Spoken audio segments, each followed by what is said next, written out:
Assalamualaikum warahmatullahi wabarakatuh. Rekan-rekan guru, Bapak dan Ibu guru dimanapun Anda berada, perkenalkan saya Wahyono SPD dari SMP Negeri 1 Warureja, Kabupaten Tegal.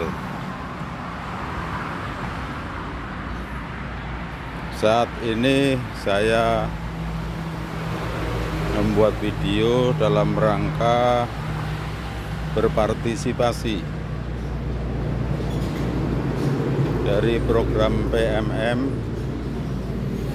dalam menyambut Hari Pendidikan Nasional.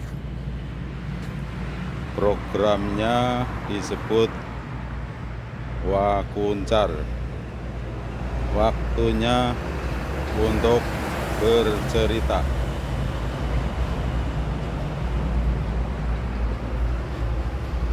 Saya mendapat email untuk turut serta dalam program ini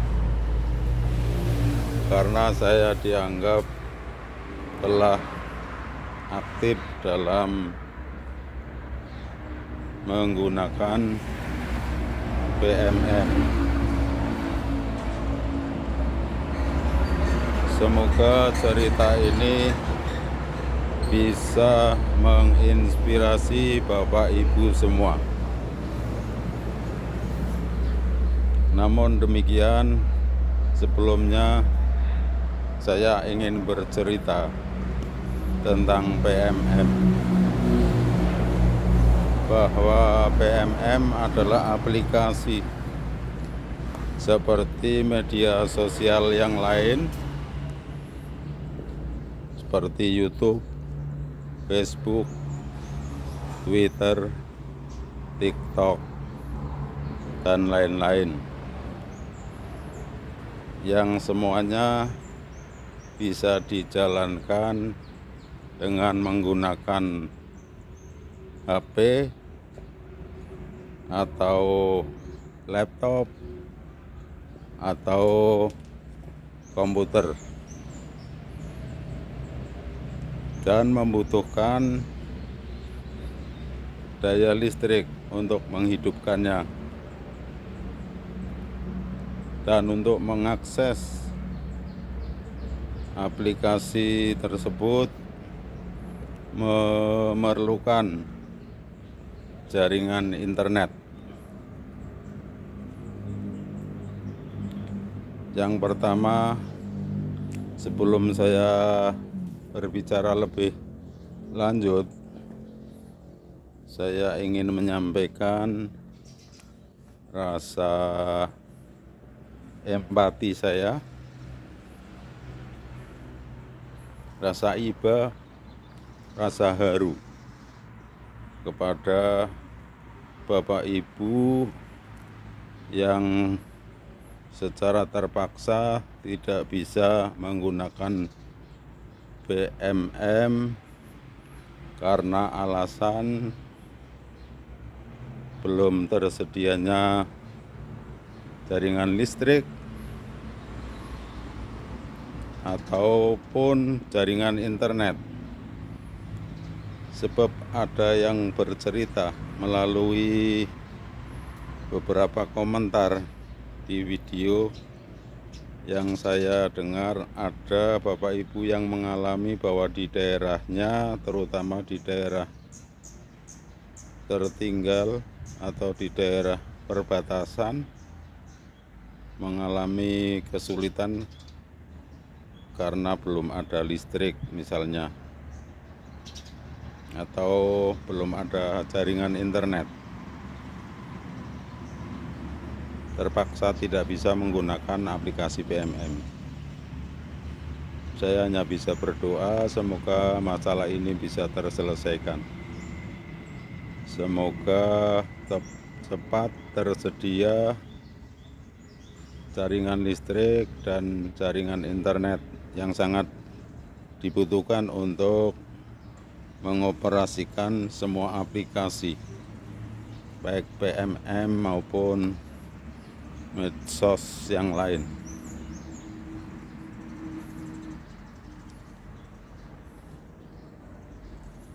Selanjutnya saya bisa bercerita tentang PMM, khususnya bagi Bapak Ibu yang di daerahnya sudah masalah listrik dan masalah internet bukan hambatan, bukan kendala.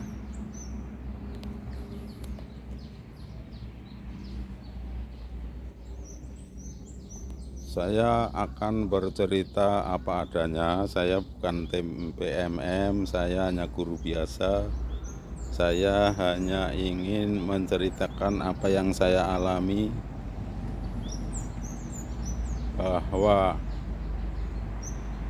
berbicara masalah PMM itu yang pertama kita harus tahu secara holistik, secara global, secara menyeluruh, mulai dari fitur-fitur yang ada di dalam PMM dan manfaatnya, sehingga tidak timbul pendapat yang keliru menurut saya.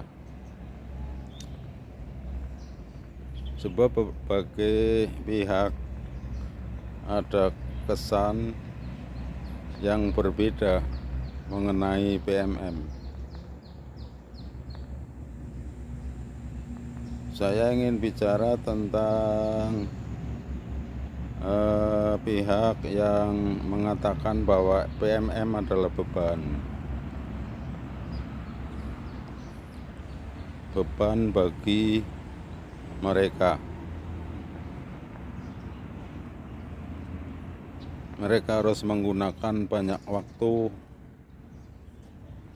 untuk mengerjakan sesuatu yang berkaitan dengan PMM.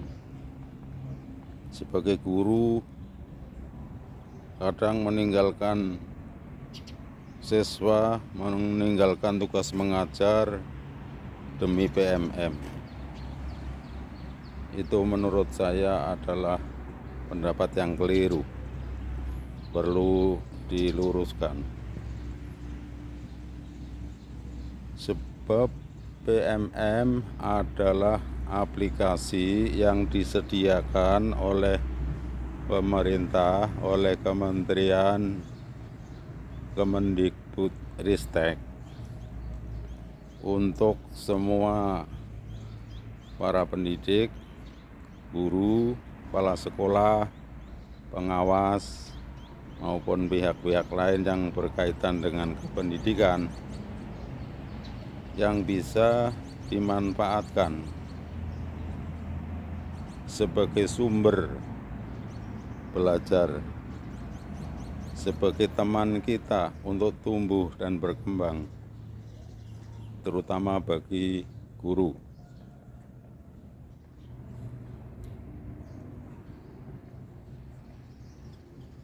Perlu kami sampaikan bahwa di PMM ada berbagai menu dan fitur. Saya sebut menu dan fitur. Contohnya, kalau kita pertama kali membuka aplikasi PMM dengan akun Belajar ID, pertama kita buka di situ beranda halaman beranda, ada yang paling atas yaitu salam, misalnya halo Wahyono. Kemudian di bawahnya ada fitur pencarian cepat untuk mencari topik atau materi yang kita inginkan dengan mengetik kata kunci. Kemudian informasi misalnya 15 menit bisa. Atau saat ini ada informasi untuk himbauan untuk ikut berpartisipasi dalam program Wakuncar, waktunya untuk cerita. Di bawahnya lagi ada menu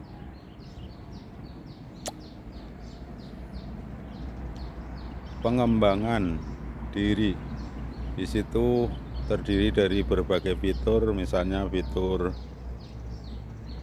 pelatihan mandiri, fitur komunitas, fitur seleksi kepala sekolah, fitur refleksi kompetensi, fitur pengelolaan kinerja.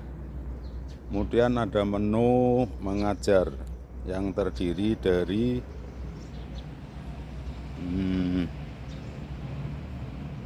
berbagai fitur juga. Kemudian ada menu lagi inspirasi. Di situ ada video inspirasi, ada ide praktek dan lain-lain. Banyak fitur yang terdapat dalam PMM. Apakah Bapak Ibu yang sudah pernah login ke PMM sudah pernah membukanya semua fitur itu?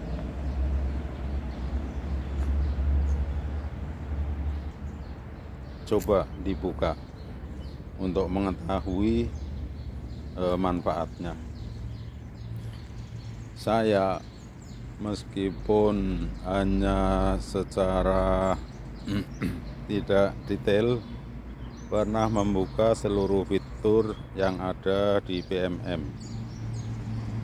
Fitur yang paling sering saya buka yaitu fitur pelatihan mandiri. Saya sangat senang dengan fitur pelatihan mandiri.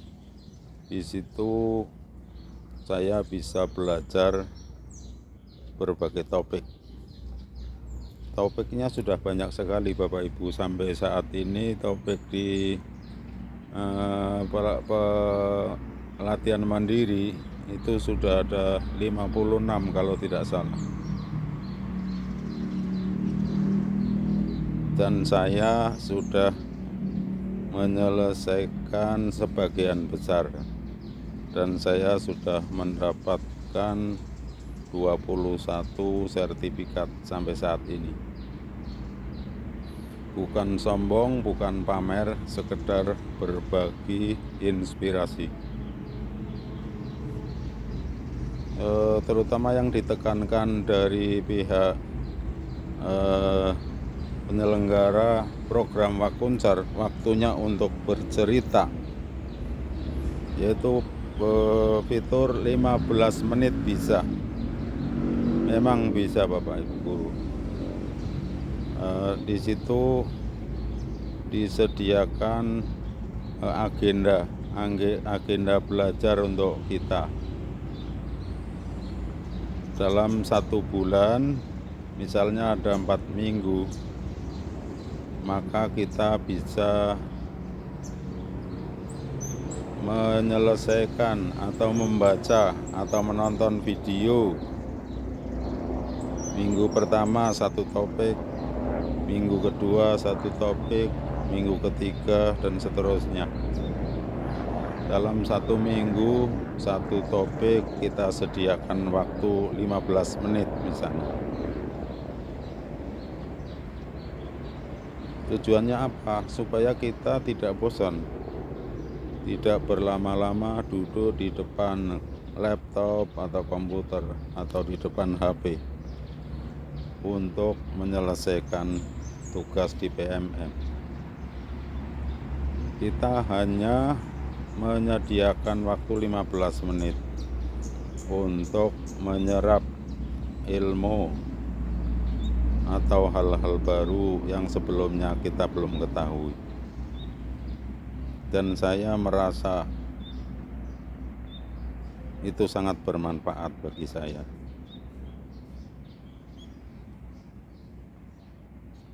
Dan saya merekomendasikan, menganjurkan,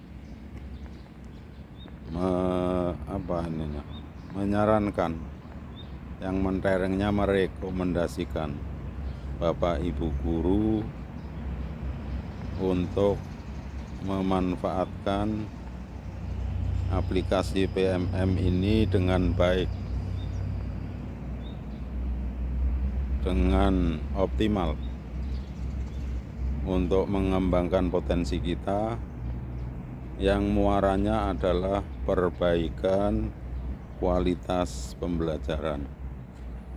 Muaranya adalah hasil belajar siswa, hasil belajar murid. Jadi tidak ada paksaan. Ini penting saya sampaikan, dalam PMM tidak ada paksaan. PMM tidak memaksa kita harus ini, harus itu. PMM adalah seperti toko, menyediakan banyak barang. Barang mana yang kita ingin beli, barang mana yang kita butuhkan, kita tinggal pergi ke PMM dan membelinya dan memanfaatkannya. Itu analogi yang saya bisa buat seperti itu. Jadi mulai sekarang saya ingin tidak ada teman-teman pendidik yang berapriori atau berpikir negatif tentang PMM. Saya bercerita jujur apa adanya sebagai guru biasa. Saya bukan tim PMM, saya tidak dapat apa-apa dari PMM, dan saya bercerita ini tidak ada motivasi untuk seperti yang dijanjikan oleh panitia, bisa tampil, profilnya tampil di PMM, mendapat hadiah ini itu bukan motivasi saya. Karena saudara-saudara, ada 3 level motivasi yang mendorong seseorang berbuat sesuatu. Level yang pertama adalah orang berbuat sesuatu karena takut hukuman, takut dihukum, takut disakiti. Motivasi level yang kedua yaitu orang berbuat sesuatu karena ingin mendapat hadiah. Dan motivasi level ketiga yaitu orang berbuat sesuatu karena menghargai diri sendiri. Level ketiga inilah yang mendasari saya mengikuti berpartisipasi